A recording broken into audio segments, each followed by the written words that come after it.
Malamang matunog sa inyo ang offering ni Dito sa kanilang mga 5G offers, especially sa kanilang mga home routers.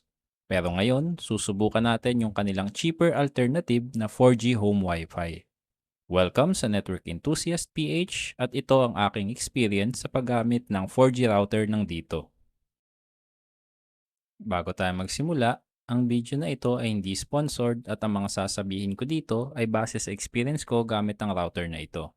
So binili ko ito sa Dito app dahil mas makakamura ka kung sa app ka bibili, kumpara sa Facebook or sa Shopee. Dahil yung complete package na free 70 GB with router modem combo ay nagkakahalaga lamang ng 980 pesos sa Dito app. Mabilis din ito nakarating sa akin dahil in-order ko ito nung linggo ng May 5, 2024 at na-receive ko ito ng May 7 ng Martes. Ang na-receive kong model ay ang Fiber Home WA310. Pagdating naman sa physical appearance nito ay kapansin-pansin agad na kamukha ito ng home Wi-Fi router ng Globe na Huawei B310 AS938 at napakagaan ng modem router na ito. Ang antena naman nito ay non-removable kaya kung nagpaplano kayo na kabitan ito ng LTE or MIMO antena ay hindi nyo ito magagawa. Sa likod ng router ay matatagpuan natin yung SIM card tray kapag tinanggal natin itong removable plastic cover niya.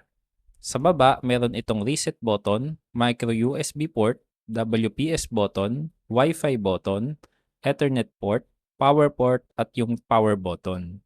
Nagustuhan ko rin yung pagkakaroon nito ng libreng Cat5e cable.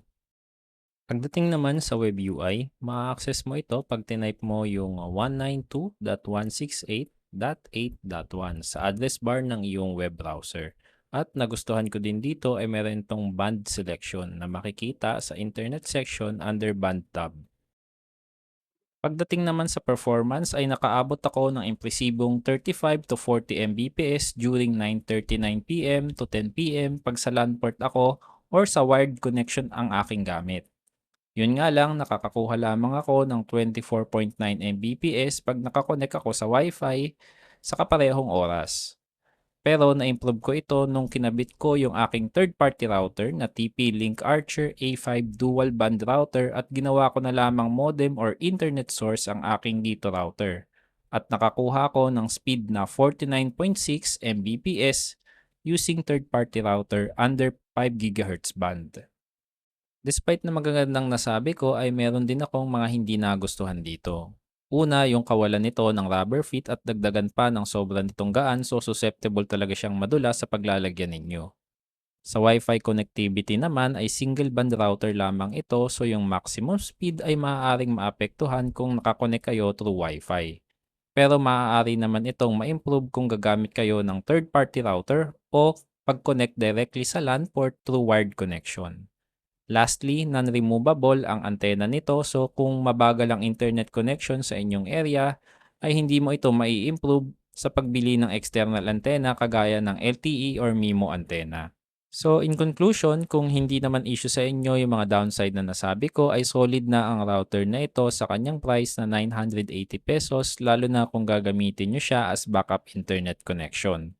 Yun nga lang, gusto ko pong paalalahanan ang mga nanonood na sa pagbili ng mga ganitong router na gumagamit ng cellular data para sa internet connectivity, ay strongly advise na magtanong muna kayo sa area nyo kung okay ba yung dito at kung ano pa mang napupusuan yung carrier. Dahil ang performance po nito ay nakadepende sa layo nyo sa tower. At in the end of the day, napaka-importante po na reliable o maaasahan ng ating internet connection. At para naman sa available promos nito, i-check nyo lang yung Dito app para sa updated promos nila. So ayun yung ating router review at experience sa Dito Fiber Home WA310 4G router. Nga pala, huwag niyong kalimutang mag-like at mag-subscribe at i-click yung bell icon dahil malaking tulong yon para masuportahan yung channel natin. Salamat sa panonood.